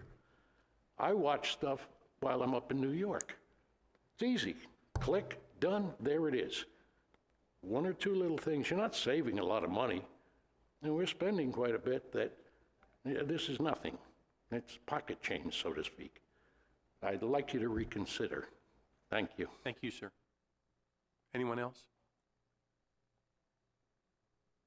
Seeing none. Point good, well taken. I think I do watch a lot of the meetings from home. I think the Parks and Rec is something that I wouldn't mind seeing stay on there. I don't know what, whether we could just add that one meeting. It is quite a bit of money is spent through Parks and Rec. So the gentleman is correct when they bring something to City Council, it could make, have a large impact dollar-wise. I wouldn't mind seeing Parks and Rec. I don't know what everybody else feels, but. Mayor Gilmore? Yes. I prepared this transmittal and the policy and the resolution, and I just wanted to point out, your approval of this policy has no effect on which meetings you decide, because what the policy says is as provided by City Council from time to time. Okay. You can change those meetings at any time. That will not change the policy. Okay. We just took out the fact that you had to broadcast your workshops, and it just changed some words to make it a little more vague in there, that you can do some, and you can change those from time to time. So we can do that. It's a moving target is what you're saying. The attached list is something that you came up with at the last meeting. We just attached it for your reference so that you could see what you said that night. That can change by a motion of the council. That does not affect the policy or this resolution. Yeah. Okay, so any other discussion? Roll call, please. I'm sorry, let me make sure I'm on the right one. Vice Mayor Adams? Yes. Ms. Coy? Yes. Mr. Hill? Yes. Mr. McPartlin? Yes. Mayor Gilmore? Yes. Thank you. All right, that brings us to item 10C, the Sandcrest subdivision. Mr. Griffin? Thank you, Council, for adding this to the agenda this evening. On 24 June of 15, Council approved Resolution R-1514 that basically gave authority to develop the Sandcrest subdivision from the city. In that resolution, there were 3 contingencies. One of those contingencies talked to the item of a right-hand turn lane for ingress into the subdivision. The item that's at issue here is that did council mean when they authorized that and saying the final plat, did that include the entire subdivision or the phase 1 portion of the subdivision? Mr. Meckling is here this evening, and he's going to talk on behalf of this. And staff is asking that we get a determination from council on that ambiguous term.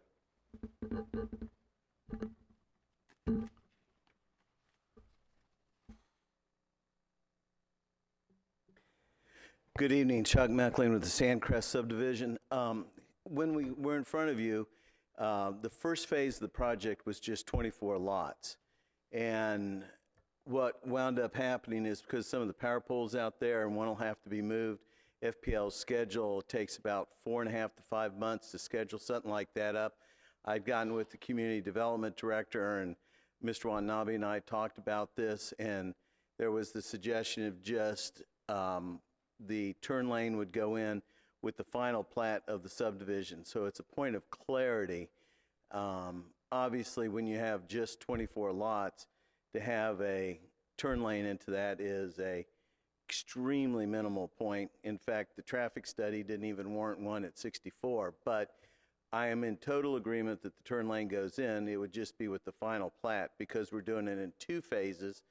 We just wanted a point of clarity on when the turn lane would go in and what my vision on that was with the final plat of the subdivision.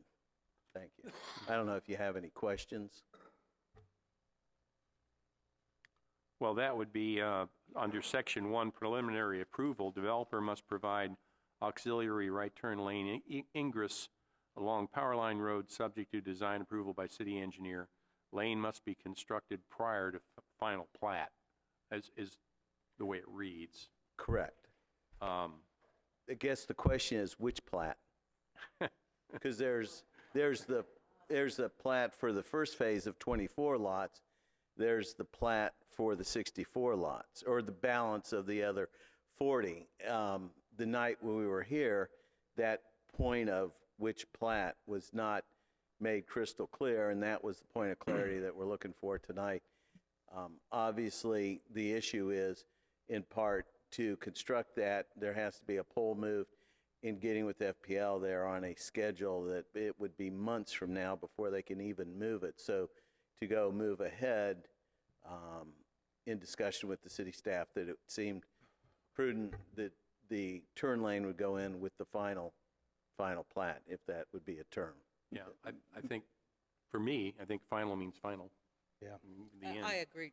And that road is so unused. I mean, there's very little traffic right now that would warrant the immediate need. So 24 units going in is not, as you said, going to make a big difference. So final plat is good enough for me, too. Yeah, I agree 100%. And I don't know if you need a motion, Ms. Joe. I'm sorry about that. With that, I'd make a motion to direct the city manager to administratively approve final plat on this, or to define final plat on this as the final plat of the property. Second. Anybody speak on this from the public? Any other comments from City Council? Seeing none. Roll call, please, Sally. Was that second from you, Mayor? I think Vice Mayor Adams. Vice Mayor, okay. You all sound alike, sorry. Got the draw on me. Okay. Ms. Coy? Yes. Mr. Hill? Yes. Mr. McPartland? Yes. Mayor Gilmore? Yes. Vice Mayor Adams? Yes. Okay, that passes unanimously. We are now to item number 11 on the agenda, which is public input. This is for anyone from the public to bring us new information, request to City Council that's not otherwise on the prepared agenda. So, yes, sir. Come on down. Come on down and state your name. Hi, I'm Bob Zomark. I live here in Sebastian. First of all, thank you for reappointing me to the Charter Review Committee. I was on the last one along with Councilmember McPartland. And at the end of those kinds of committees, just from my own personal background, what I like to do is to analyze them and attempt to improve the process to make it more efficient and more effective. So I did a little white paper on that as far as process improvement was concerned.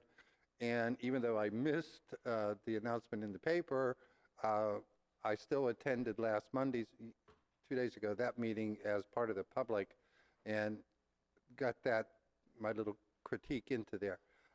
Part of that critique is a more effective interaction with council. What you get and have in front of you usually are only the minutes, okay? And minutes in and of themselves are condensed. So what I have recommended to the committees to date is that if somebody is going to proffer something for change, that they put that in writing and also include their rationale for that. At some point in time, we will arrive at a final draft of the changes that we want to recommend to council to make. And what I would like to do right before that, if it's possible, and this is a question that I ask you to ponder and answer later, to the, perhaps directed to the chair of that particular committee. Would it be possible, as when we arrive at that final draft, to meet with some or all of council to have a dialogue about the changes that we are proposing? I think that would expedite the process immensely, especially if we are able to present the rationale for the changes that we are proffering, and it truly is a dialogue at that point in time. So if you could, just ponder that, and then at some point in time, get back to Fred, the chair of that, it would be appreciated. Let me ask you a question, Mr. Zomack. Yes? Do you believe that a half an hour, 45 minutes would be enough to do that in? No. Okay. So it probably needs to be like a workshop or something Yes. like that. Okay. Yes, sir. Okay. Thank you. Thank you, sir. Anyone else? Seeing none. We are now 12A, new business. Mr. Griffin. Council, a few months ago, Vice Mayor Adams kind of put the bug in my ear about the kayak canoe launch area down along the lagoon. That's been an area that's been used and abused up and down for a number of years. I included some city manager matters and minutes from past council meetings. I really think that we have to move to the next level as to what we want to do with that area. And I'll bring back to you a plan if necessary, but frankly, what really got my eye was the heavy rains in January, and the place really got rutted out, really started looking bad. Signs were removed, barriers were removed, stolen, if you will. And we're really trying to reclaim the place. If you've noticed, that's been blocked off here for the past couple weeks. I've tried to provide some time to have that place dry out and then really get to work on what we want to do with the area. I have a few suggestions. I certainly think that we need to keep that as a kayak canoe launch area. Frankly, folks have just gone in there and parked their cars and created a mess sometimes, and some consternation among citizens. There's been some conflicts down there because of that. Cars just park there and people take off in their kayaks. So I'm suggesting perhaps a more finished off area, either with concrete or asphalt, try to make it look as nice as I can, a turnaround area, appropriate signage for drop off only of kayaks, 5 minutes perhaps, something like that. But I'd like to throw that out for discussion and get a consensus from council on what they'd like to see. It's funny, this past Saturday, I was on my way to the fish fry, and I happened to be driving by there, and there were like 10 to 12 cars along the side of the road over there. All of them had 1 or 2 kayaks on it. So I slowed down and rolled down my window. I said, "Hi, how you doing?" And just talking to the folks. They were all from the campground by I-95. They come every week, but it was too rough, so they were going elsewhere. So it's definitely a popular spot. They weren't trying to get in because it was well blocked off, but it does get used. So I would be in favor of looking at it. Because then those people, they come off those kayaks and they go to lunch somewhere. Who wants to go back to the camper? Let's go to Mulligan's, you know? Or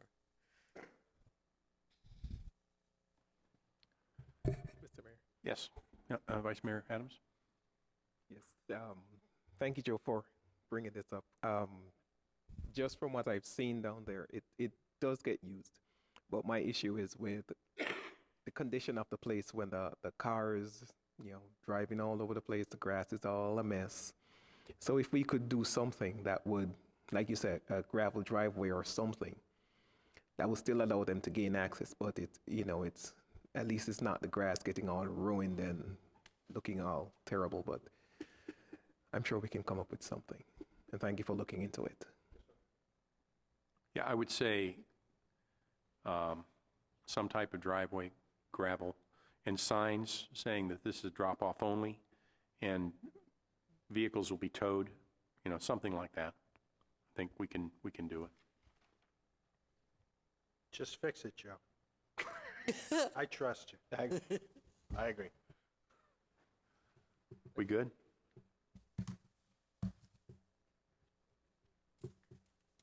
All right.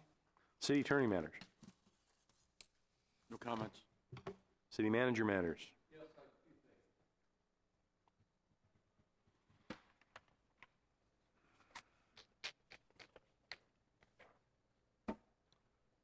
Oops, sorry.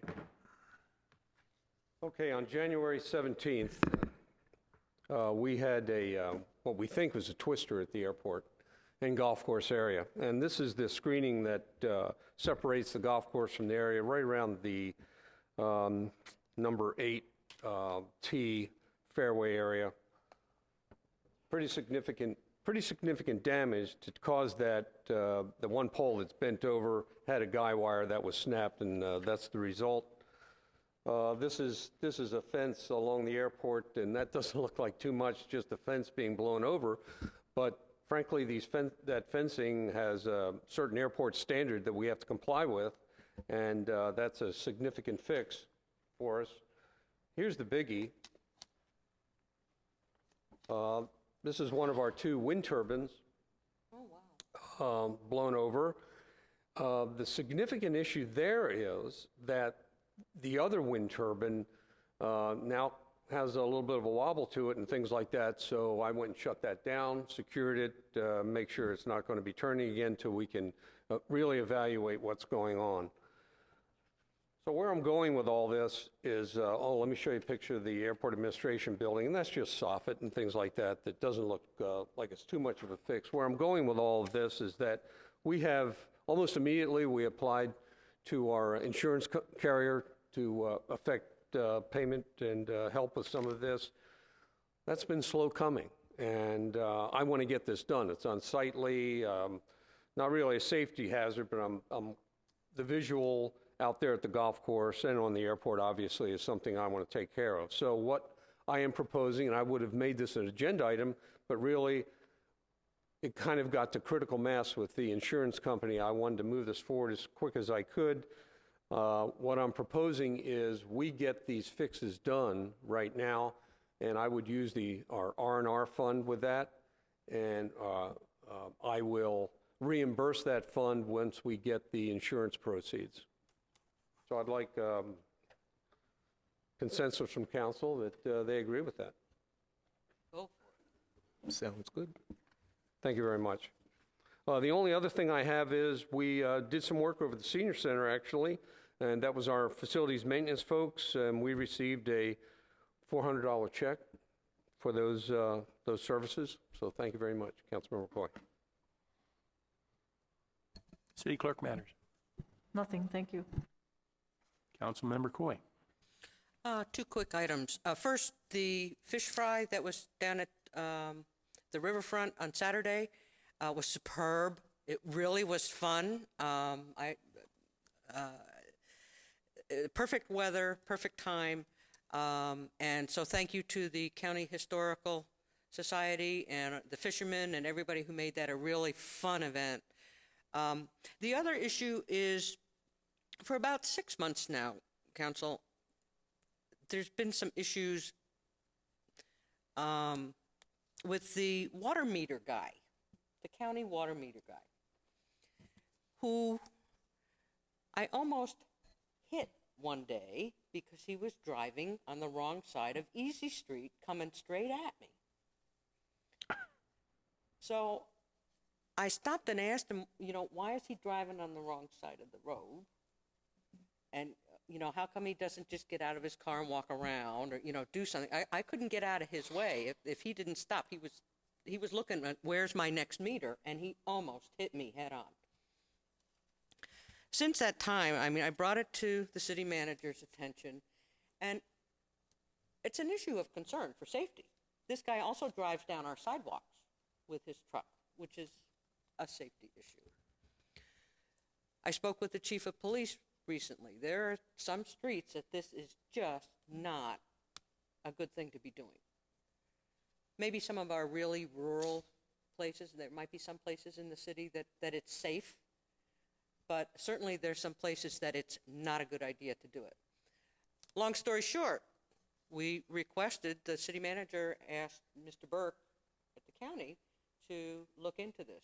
I also approached 2 of the county commissioners to express my concern. I said, hey, why don't you buy this guy one of those post office things, with the left-hand wheel, and so he can just pop out, and cars can go around just like we do for the post office. Much safer.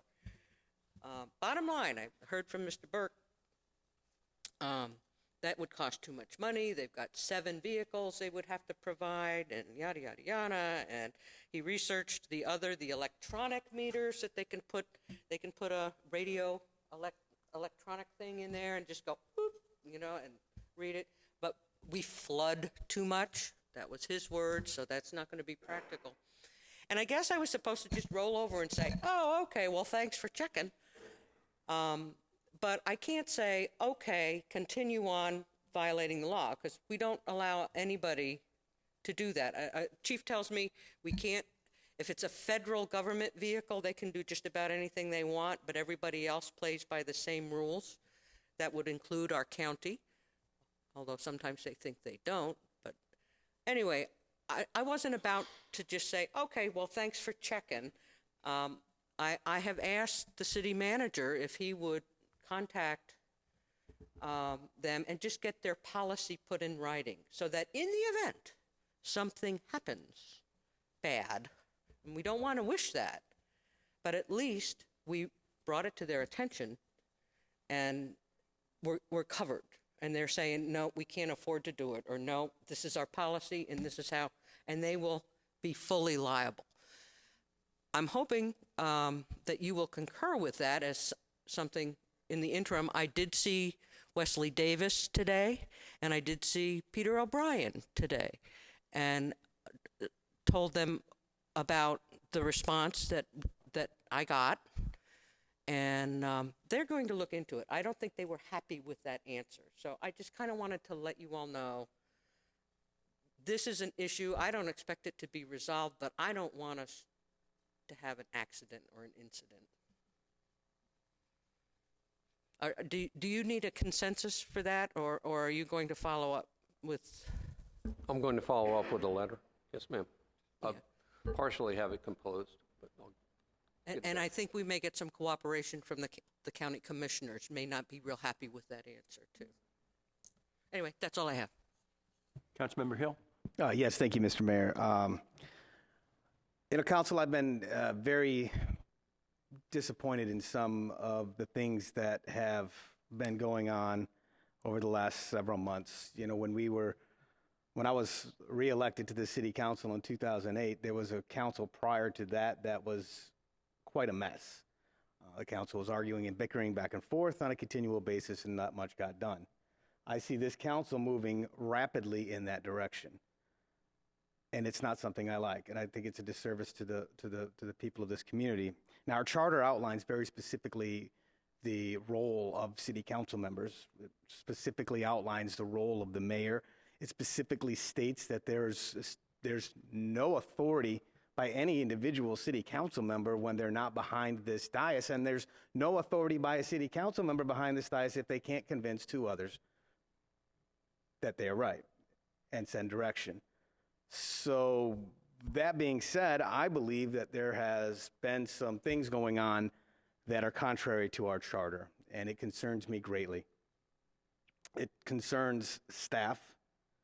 It concerns what I believe is an overstepping of the obligation and responsibilities of a city council member, or and I would quite frankly state to you that I believe it's our responsibility, this body, the 5 of us up here, it's our responsibility to police ourselves and make sure we are abiding by the charter and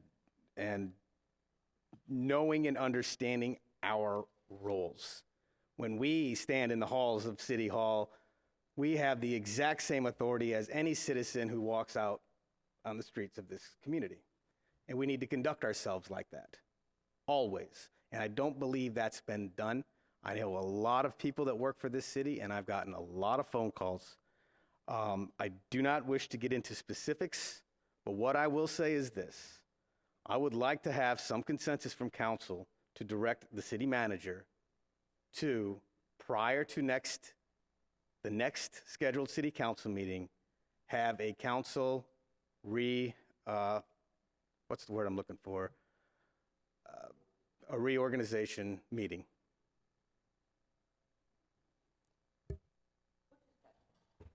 The council reorganization meeting is the meeting we have immediately following an election.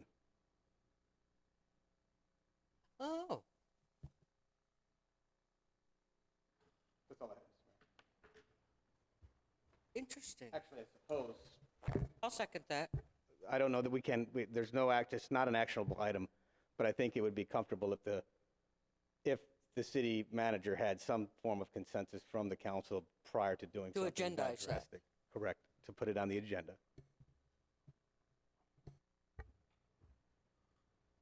So what do you need? Are we entitled to, we're entitled to do that by charter? I've researched this quite a lot, and the charter does not specifically state that. So I believe in discussions with others that this is something we can do. Is that, Mr. Attorney, that's something we can do? With a majority vote, have that put on the agenda for the next meeting? Yes, thank you. Thank you. And that's what I would like to see happen. Okay, I second that motion. I'm not so sure that it's, being that it's not been on the agenda, I don't think we can vote on this. This is something that I think would have to be agendized. I'm not sure. I guess you could direct it. That's what he's asking. Yeah, direct it. Exactly what I'm asking for. Put it at the beginning of the next scheduled council meeting.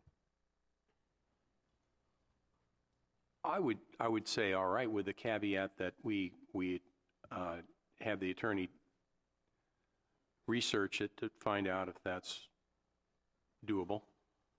I mean, we have certain things that we can do, and there are obviously things that the city council can undertake, but I'm not so sure this is legal. I would want a determination before it's put on the agenda. Mr. Attorney, I'd like to have your opinion on that, please.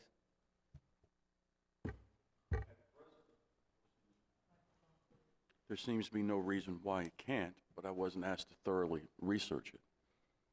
Well, that's what I'm asking you to do. And so I would not want this put on the agenda if it's not legal for us to do that. And so what we can do is if it ends up being a determination that it's not legal, then it won't be an agenda item. But should it be acceptable, then it can still be an agenda item. Fair enough. Okay. Well, we have a motion and a second. Let's have a roll call vote. Well, no, there's no public input under city council matters.